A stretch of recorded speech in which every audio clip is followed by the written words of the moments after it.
reading because it is what has set the foundation for where I am today and what I've become. And I remember the moment that just flashed at a very young age. I remember my mother. I remember watching a lot of children that were playing in the street. But in order for me to get my turn to play with the other children, I had to read. And the books were very small books made out of newspaper. Does anyone here recall what I'm talking about? The boy with the mango, and they were made out of newspaper. But it was joy for me to earn my playtime by reading one of those books. And my mom was my first teacher. Now, my mother didn't even finish school because as an older sibling, growing up in Jamaica, she was one of 14 children. And so, in such a large family, it got to the point where mommy had to stay home to help with the younger siblings. So she didn't even get a high school education. But that moment is important to me because the time that mommy would spend with me, just reading those little newspaper reading books, it created a love for reading for me.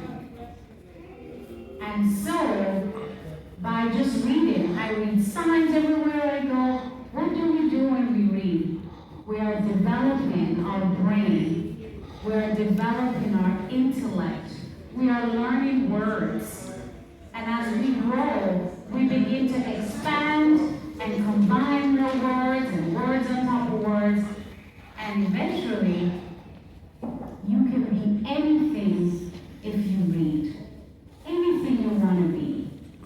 Reading is your absolute foundation. So do not miss the opportunity to read. Don't think it's boring when your teachers or your parents calls on you to say, hey, it's time to read.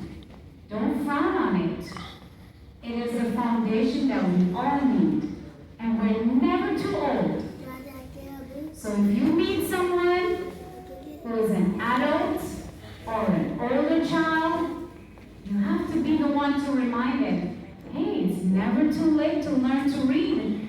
It's never too late to start reading more. 30 minutes a day, 30 minutes of reading per day. You will be surprised how much it helps reduce, and I'm going to say for the older ones, kids, it helps reduce the gray hairs.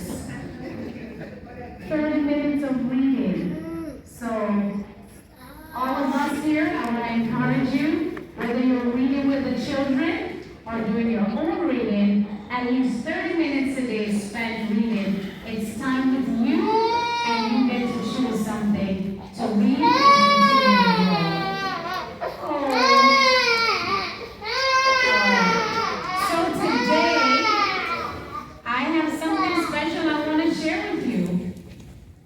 And as I thought about coming here today, I'm like, one of my favorite childhood authors was a lady by the name of Louise Bennett. Anyone else here? Yeah. All right, and what about the children here? Have you heard of Miss Louise Bennett? And I have an outfit too, I don't know why I didn't dress like Miss Bennett today. But I promise I'll come back with my outfit another time. Well, if you didn't know about Miss Louise Bennett, I want you to remember. And today I'm going to share with you a little bit about Miss Louise Bennett, and then I will share with you some of her writings. So let me educate you a little bit on who Miss Louise Bennett is. Louise Bennett, so now when you go back to school and you hear about Louise Bennett, now you're going to say, I know who that is, right? got children? All right, wonderful. Louise Bennett.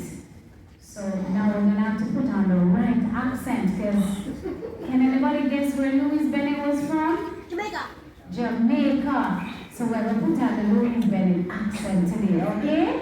All right. Louise Bennett was born at 40 North Street, Kingston, Jamaica, on the 7th of September, 1919. Long time that? Oh, long time that? The only child of Augustus Cornelius Bennett and Kerry Robinson. And listen good enough because we have a quiz after. Her father owned a bakery in Spanish Town. But as for her mother, and as her mother would put it, he went to bed rich and woke up poor. He lost nearly everything after a mysterious accident. He used to bake bread, and people got very sick on a batch of his bread. And within 1 week, Louise Bennett's father fell ill and died. When he died, she was only 7 at the time. For her mother, an accomplished dressmaker, the struggle continued though. She would be sewing at the machine when Louise went to bed at night, and when Louise got up in the morning, to the young child Louise, it seemed as though her mother had been sewing all night. Louise recalled that her mother sewed for every type of Jamaican. The child was taught to respect them all. Everybody was a lady. The fish lady, the yam lady, the store lady, the teacher lady. So nobody didn't have any name. You just remember them by, go down there so to the yam lady. Go over there so to the store lady. Go get some fish from the fish lady. There were plenty of people for the young Louise to listen to and to observe. She remembers noticing from them that laughter was very important, and that sad or tragic information might be communicated without solemnity. She also came into contact with many instances of Black Jamaican self-contempt. Louise said, "When I was a child, nearly everything about us was bad. They would tell you, say, you have bad hair, the black people bad, and the language you talk was bad." Anybody agree? Remember them said, "Hey, you bad talk. Talk proper." Eh? And I know that a lot of people were not bad at all, said Louise. They were nice people, and they talked this language. Louise, one day, she set out, a young teenager, so we're jumping from being 7 now, she's a teenager, all dressed up for a matinee film in Crossroads. Anybody remember the movie theater Crossroads, Jamaica? Yes, Louise Bennett went there. On the electric tram cars, which were then the basis of public transportation in Kingston, people traveling with baskets were required to sit at the back. And they were sometimes resentful of other people who, when the tram was full, tried to join them there. As Louise was bored in the tram, she heard a countrywoman say, "Spread out yourself. One dress a man a come." That vivid remark made a great impression on her. And on returning home, she wrote her first dialect poem on a tram car. which began, "Spread out yourself, there, Liza. One dress up man, they look. Say, my come. She see the little space sideways. I want force herself in there." That was Louis' first poem, and it was called On a Tram Car. What was it called? On a tram car. What was the first poem that Louis Bennett wrote? On a tram car. Very nice. It was her beginning. She wondered why more of our poets and writers were not taking more of an interest in the kind of language usage and the kind of experiences of living which were all around us, and writing in this medium of dialect instead of writing in the same old English way about autumn and things like that. She wrote more and more dialect poems and found that her schoolmates liked them. And I want to pause there. She did this while she was in school. Do you know that you and you and you and you and you and you and you and you and you and you and you and you and you and you and you and you and you and you can start something right now where you are. You can write your own poems. You can write your own songs. You can even write your own books.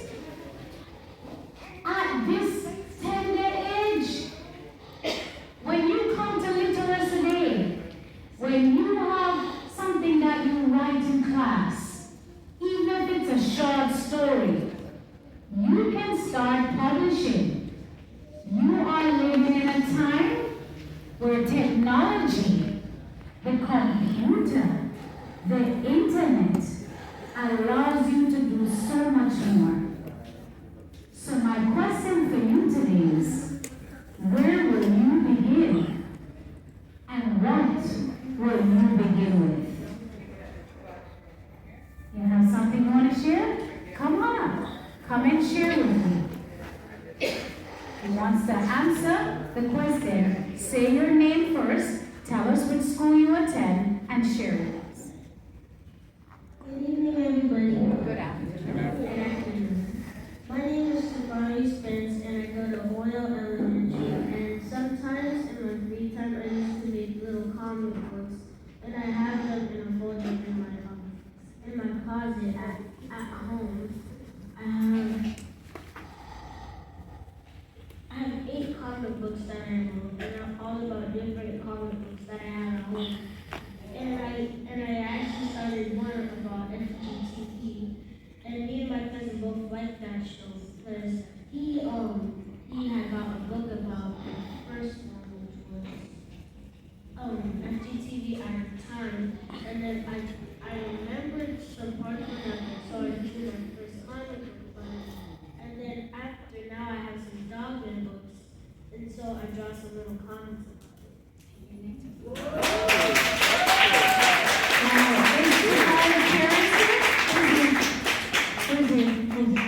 Your dad, Mom? Grandma? Alright, we need a hand to Tamara because those comic books needs to come out of the closet. Yes. You need to publish. Grandma, whatever we gotta do, make sure you get my card before you leave, and we're gonna help you to get those out. Excellent. Thank you. And also, will you please, will you guys be able to come to fire? We have no problem helping. Thank you. So Grandma, please, we already have our authors here, and they're ready to partner with Tafari to see his work and get it out. So one day he will come here and share with us something that you've written. Thank you. Listen, you gotta know, I don't even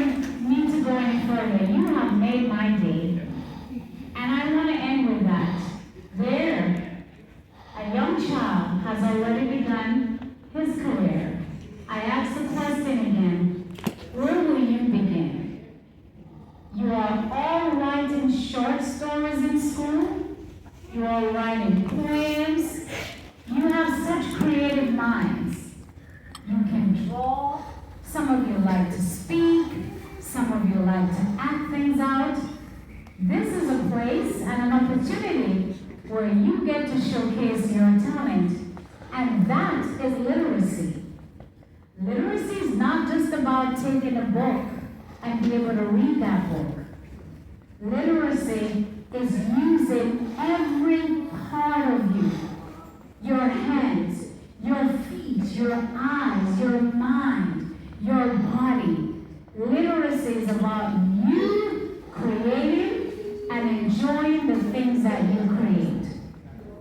So to the wonderful children and families that are here, thank you to the families. Can we give our parents and grandparents and grandparents a lot of people are out shopping right now. But if you look around children, these are the people that have taken the time to be here with you. And we are here for you. So congratulations on being here today. I look forward to learning more about you and you and you. Congratulations and enjoy the rest of the afternoon.